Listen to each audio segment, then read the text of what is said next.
Dans le cadre de la parution du livre intitulé Entre le bon sens et l'alternance absolue, l'Afrique à la croisée des chemins, le docteur Michel Innocent Péa, auteur du livre et commissaire lieutenant-colonel, a entrepris une tournée mondiale en vue de promouvoir son livre. Après le palais de congrès à Porte-Maillot à Paris, en allant à Duisbourg en Allemagne, l'auteur a présenté le samedi 5 juillet 2014 à Bruxelles au Grand Hôtel Steigenberger son manuscrit de 340 pages publié aux éditions Bétras à Kinshasa en République démocratique du Congo. Durant la cérémonie, Michel Innocent Péa a exposé sur les grandes thématiques du livre touchant les volets sociologiques, philosophiques, historiques, mais surtout politiques en remettant en question la démocratie dite à l'occidental.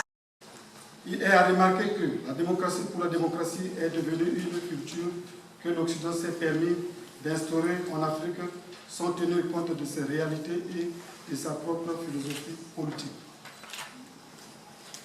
Pour l'Occident, peu importe ses spécificités, particularités sociologiques, anthropologiques, ethnologiques, culturelles et autres, l'Afrique doit impérativement adopter et appliquer son modèle de démocratie, malgré certaines conséquences négatives ou néfastes qui en découlent. En effet, entre le bon sens et l'alternance absolue, l'Afrique à la croisée des chemins est un ouvrage qui fait un contrepoids à cette conception occidentale de la démocratie. Selon lui, il est fondamental de repartir vers une démocratie à l'africaine qui se définit comme un modèle adapté aux cultures, coutumes et réalités du berceau de l'humanité. On ne peut pas concevoir de démocratie en Afrique si on ne tient pas compte au minimum des cultures africaines, des traditions africaines. Je crois que ça me paraît essentiel. On ne peut pas concevoir de démocratie sans ces éléments-là. Et puis, regardez ce qui se passe à travers le monde. Il n'y a pas une forme de démocratie, il n'y a pas de démocratie absolue.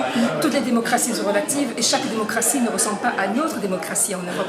Donc, je crois que c'est pour ça qu'il faut effectivement envisager une démocratie qui soit adaptée au système, adaptée aux cultures. Je propose un nouveau concept sur la démocratie à l'africaine. Qu'est-ce que cela signifie?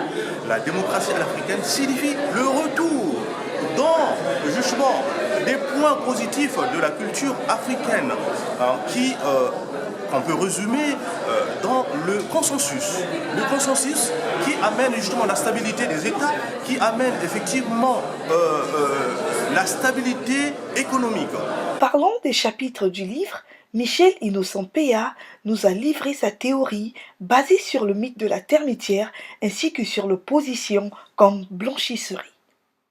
On peut aussi retenir le mythe de la termitière qui est un point d'ancrage de cette démocratie africaine et dans son livre, l'auteur nous parle aussi de l'opposition comme blanchisserie. Ça veut dire quoi? Ça veut tout simplement dire que les gens qui se considèrent comme opposants aujourd'hui en Afrique, ils ont été soit des ministres, ils ont été soit ministres, ils ont travaillé pour le compte de ces présidents, mais une fois éjectés du pouvoir, ils se dressent, ils deviennent tout de suite des opposants.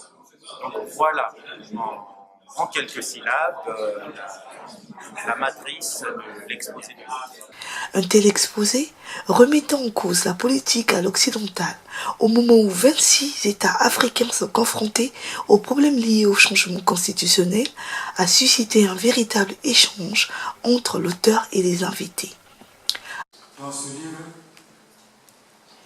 l'auteur que je suis, j'ai plutôt fait des propositions et demandé qu'il y ait un recours, que les intellectuels du monde entier, pas seulement d'Afrique, du monde entier, toutes les couches du monde réfléchissent sur les différents mondes qui minent l'Afrique. Ça demande la contribution de tout le monde, que vous soyez en Amérique, en Europe, en Asie, en Océanie. Ça demande la contribution de tout le monde pour aider ce continent qui ne fait que s'enfoncer de nos jours.